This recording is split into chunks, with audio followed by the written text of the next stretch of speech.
มนุษย์មានបនមកកើតនិងមាន10លក្ខណៈពិសេសខុសប្លែកពីមនុស្សទូទៅ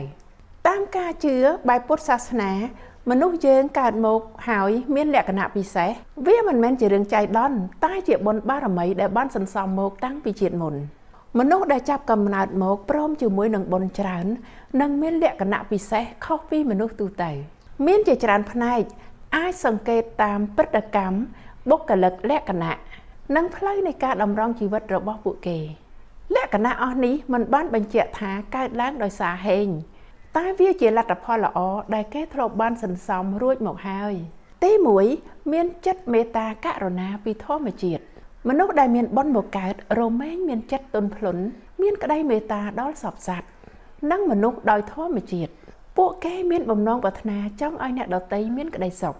គេមិនអាចនៅប្រងើយកន្តើយនៅពេលដែលឃើញមនុស្សជុំវិញមានក្តីទុក្ខក្តីមេត្តានេះមិនបានកើតឡើងដោយសារការស្ដីប្រដៅតែមួយមុខតែវាជាអ្វីដែលនៅក្នុងខ្លួនរបស់ពួកគេតាំងពីកើត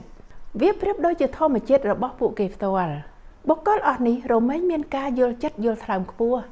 ពួកគេយល់ថាពួកគេមានក្តីទុក្ខជារបស់ខ្លួនឯងហើយក៏ព្យាយាមមិនកាត់ក្តីឬក៏វិភាគពីអ្នកណាដោយមិនមានការចាំបាច់តែពួកគេរើសក្នុងការផ្ដល់កម្លាំងចិត្តហើយនឹងជួយគាំទ្រដោយមិនជន់ថែមនៅពេលដែលឃើញមានមនុស្សលំបាកពួកគេនឹងជួយ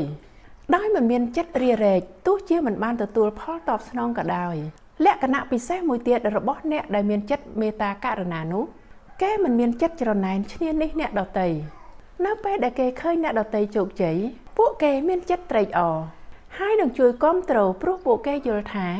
នៅលើโลกនេះមានភាព